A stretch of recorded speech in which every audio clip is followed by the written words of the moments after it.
अस्सलाम वालेकुम, नमस्कार। मेरे जयपुर के लोगों, जैसा कि आप जानते हो कि खवामेल का एमएलए है बाल मुकुंद आचार्य।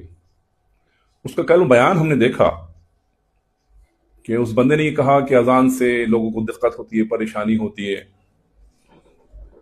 वाइब्रेट होता है, जो बीमार हैं वो परेशान होते हैं, तो लिहाजा उसकी वॉल्यूम को कंट्रोल किया जाए। और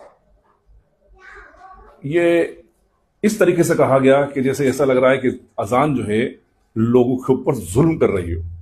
मगर मैं दूसरी चीज आपको बता दूं कि अल्लाह ने बाल मुकुंद से ये किलवाना चाहा है कि मुसलमानों, एक खूबसूरत लोगों, जब तुम्हें अजान की आवाज आ रही है तो तुम मस्जिद की तरफ क्यों नहीं जा रहे? तुम तरक्की की तरफ क्यों नहीं जा रहे? तुम सेहत याफ्ती की तरफ क्यों नहीं जा रहे? क्योंकि नमाज आपको सेहत याब रखती है, आपको तरक्की देती है, आपको कामयाबी देती है। तो बाल मुकुंद से अल्लाह काम ले रहा है आपको जगाने का। तो प्लीज आपके आसपास के जितने भी लोग हों, मुस्लिम गैर मुस्लिम जितने भी लोग हों, उनका ख्याल रखिए, कहीं वो परेशान तो नहीं है, कहीं वो बेहाल तो नहीं है, कहीं गंदगी तो नहीं है। और वो आपकी जिम्मेदारी है कि जब आपके मोहल्ले में आसपास में कोई परेशान बेहाल हो या फिर गंदगी हो तो आप कंप्लेंट्स करें और जो परेशान है उनकी ख्यालात करें। क्योंकि इस मुसलमान का मतलब यह हुआ कि लोगों का ख्याल रखना, अपने पड़ोसियों का ख्याल रखना।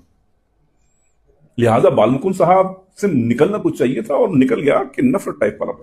मगर हम मोहम्मदी हैं, मोहब्बत करने वाले लोग हैं, तो हम तो नफरत नहीं कर सकते। तो बाल मुकुंद साहब, आपका बहुत बहुत शुक्रिया कि आप हमें देर सवेर आप जगाते रहते हैं। क्योंकि हमारा मुस्लिम बरदरान तो सोता रहता है अजान सुन के भी, मस्जिद के पास भी बैठा रहेगा मगर मस्जिद में नहीं जाता, वजह है।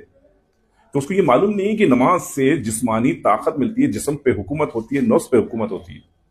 अगर आप नमाज पढ़ेंगे तो आपको जिस्म पे, आपके नफ्स पे आपको हुकूमत होगी। और जब वो आप अपने जिस्म पे हुकूमत कर रखेंगे तो यकीन मानिए अल्लाह के हुक्म से जो आप चाहेंगे वो बेहतर से बेहतर आप काम को अंजाम देंगे।